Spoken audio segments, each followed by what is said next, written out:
جی دیکھیں ایسا ہے گجرانوالہ کے کنٹونمنٹ بورڈ کے الیکشن میں پاکستان تحریک انصاف نے میدان مار لیا ہے۔ پاکستان تحریک انصاف نے سب سے زیادہ 6 سیٹیں جیت کر فتح اپنے نام کر لی ہے، جبکہ اس الیکشن میں پاکستان مسلم لیگ نون صرف 2 سیٹوں پر جیت سکی ہے، جبکہ کنٹونمنٹ بورڈ کے اس الیکشن میں 2 آزاد امیدوار بھی فتح یاب ہوئے ہیں۔ پاکستان مسلم لیگ کاف، پاکستان پیپلز پارٹی، تحریک لبیک اور جماعت اسلامی کا کوئی امیدوار بھی کامیاب نہیں ہو سکا ہے۔ پاکستان تحریک انصاف کے جن امیدواروں نے کامیابی حاصل کی ہے، ان میں وارڈ نمبر 1 سے قمر چیمہ، وارڈ نمبر 2 سے ناصر حسین، وارڈ نمبر 4 سے غلام محی الدین، وارڈ نمبر 6 سے ساجد اکرام، وارڈ نمبر 7 سے نثار بیگ شامل ہیں، جبکہ پاکستان مسلم لیگ نون کے وارڈ نمبر 8 سے کامران ملک اور وارڈ نمبر 9 سے عبد المجید جیتے ہیں، اور آزاد امیدواروں عرفان چاند بٹ اور کاشف حفیظ کامیاب ہوئے ہیں۔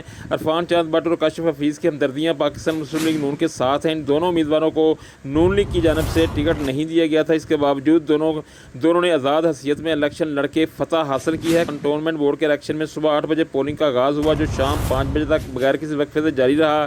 اس دوران چند ایک وارڈز میں ناخوشگوار واقعات بھی سامنے آئے۔ مجموعی طور پر 10 وارڈز میں 95 امیدوار ایک دوسرے کے مد مقابل تھے۔ 8 پولنگ اسٹیشنز کو حساس قرار دیا گیا تھا۔ مجموعی طور پر امن و امان کی صورتحال تسلی بخش رہی۔ ایلیٹ فورس، ڈولفن فورس کے جوان، پنجاب پولیس کے افسران و اہلکار سمیت رینجرز کے جوانوں نے بھی الیکشن میں اپنے پیشہ ورانہ فرائض انجام دیے۔ سی پی او سرفراز احمد فرقی اور ڈپٹی کمشنر دانش افضال نے بھی الیکشن کی سیکیورٹی کی صورتحال چیک کرنے کے لیے وزٹ کیے۔ پاکستان تحریک انصاف کی فتح کے بعد پاکستان تحریک انصاف کی فتح کے بعد کارکنان میں انتہائی جوش و خروش پایا جا رہا تھا۔ کارکنان کی جانب سے ڈور کی تھاپ پر بگڑے ڈالے گئے۔ پاکستان تحریک انصاف اور عمران خان زندہ باد کے نعرے بھی لگائے جاتے رہے۔